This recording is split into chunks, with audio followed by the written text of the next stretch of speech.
One of the most important choices every startup faces is whether to build technology from scratch or to leverage existing tools.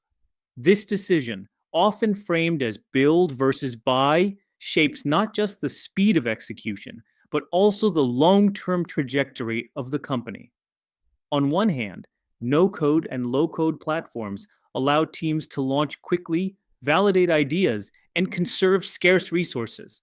On the other hand, custom built solutions provide scalability, defensibility, and the ability to create unique intellectual property that competitors cannot easily replicate. There is no universal right answer. It depends on your stage of growth, your market, and your goals. The smartest founders know this isn't a religious debate between camps of no code purists and custom code loyalists. Instead, it's a strategic sequence. Leverage no code for speed and validation, then transition to custom solutions for scale and defensibility. The build versus buy decision is more than a technical choice, it's a survival decision. The first reason is limited resources. Early stage startups operate with constrained time, money, and talent. Every decision you make about where to allocate resources could determine whether you have enough runway to reach product market fit. Building everything from scratch can drain months of time and thousands of dollars. Buying or using no code tools, on the other hand, can cut development time to weeks or even days. The second reason is the high stakes impact. Choosing poorly can waste precious runway and slow down market validation. If you overinvest in custom development too soon, you may end up with a polished product that solves the wrong problem.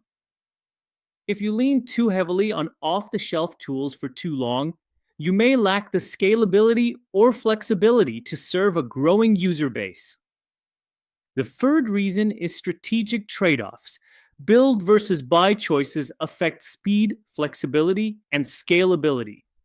The path you choose shapes your ability to respond to customer needs, adapt to new opportunities, and defend against competitors. And finally, there's the principle of learning over ego. Many technical founders fall into the trap of building custom systems out of pride, even when faster, cheaper solutions exist. Smart founders optimize for learning. They know that the goal of early stage startups is not technical perfection, it's discovering whether customers actually want what you're building. This is why build versus buy matters so deeply. It's not about code, it's about survival and growth. No code and low code platforms have exploded in popularity because they democratize product development, making it possible for non technical founders to bring ideas to life. They are perfect for early validation. If you need to test an idea quickly, build an MVP, or create an internal tool, no code platforms allow you to validate hypotheses without major investment. They provide speed without complexity. Tools like Webflow, Bubble, and Glide empower you to launch functional applications without deep technical expertise. Airtable and Zapier let you stitch workflows together, automating processes that once required engineers. This is liberation for small teams with big ambitions. They make market testing easy. Before committing to expensive custom development, you can test demand, workflows, and user behavior using these platforms. Instead of building a full backend system, you can run an experiment. If the data supports your idea, you can later transition to custom development. The beauty of no code lies in lowering barriers. They give founders the ability to move quickly, iterate rapidly, and focus on validating demand instead of wrestling with code. For early stages, they are often the smartest path. There comes a time, however, when custom code becomes not only useful but essential. The first reason is unique functionality. If your product requires specialized features that cannot be replicated on no code platforms, custom code is your only path forward. Think of Notion's block based editor. No off the shelf tool could replicate that experience. The second is long term scalability. No code tools are excellent for validation, but they have limits. As your user base grows, you'll need superior control, security, and scalability. Custom code allows you to design architectures that can handle rapid growth. The third is competitive defensibility.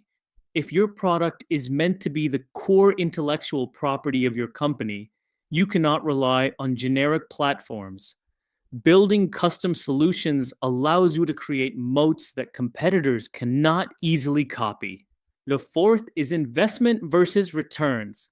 Yes, custom development requires higher upfront costs, but it also creates stronger long term positioning. It signals to investors that you are serious about building a defensible business, not just stringing together tools.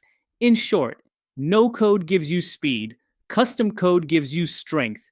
The challenge is knowing when to make the switch. The best founders don't choose sides, they design a hybrid approach that evolves with their company. Step one is to validate fast. Use no code tools to test demand and user workflows quickly and cheaply. This ensures you're not wasting months building features no one cares about. Step two is to prove demand. Once you have validation, begin transitioning to custom development for your core features. This provides scalability and ensures your product experience is unique. Step three is to maintain automation. Even as you invest in custom product features, continue using low code tools for operational workflows. Automating with Zapier or Airtable keeps your internal systems efficient, while engineering focuses on customer facing code. Step four is to scale strategically. The hybrid approach balances short term speed with long term defensibility. It lets you move fast now while laying the foundation for future scalability. This approach reflects a simple truth: startups evolve. What works in month three may not work in year three.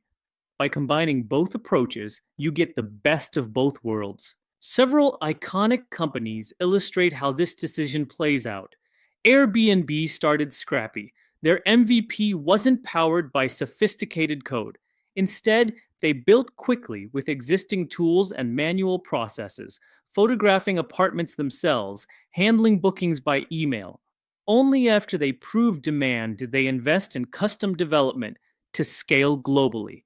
Notion, by contrast, knew from day one that their product required unique functionality. Their block based editor couldn't be replicated with no code tools, so they built custom code from the start. This decision allowed them to create a differentiated, defensible product. The SaaS success pattern is often hybrid. Many founders launch landing pages with Webflow, automate workflows with Zapier, and use Airtable for data management. Once revenue validates the model, they invest in custom backends, APIs, and architectures. The key takeaway from all these stories is simple: use no code for validation, custom code for scale. Don't get stuck in ideology. Be strategic about timing. The best founders aren't religious about technology, they're pragmatic about survival and success. The build versus buy decision is not a one time choice, it's an evolving strategy. In the early days, speed and validation matter most. No code and low code tools are invaluable for getting ideas into the market quickly and cheaply. But as your startup matures, scalability, defensibility, and intellectual property become critical. That's when custom development is worth the investment. The smartest path is hybrid. Start scrappy, prove demand, and then scale strategically. Use no code for prototypes and internal tools. Transition to custom code when customer traction and revenue justify it. Keep low code automation in place to streamline operations. The stories of Airbnb, Notion, and countless SaaS founders highlight the same principle. Success doesn't come from choosing sides, it comes from choosing wisely at the right stage. The final takeaway is this: don't let ego or ideology guide your technical choices.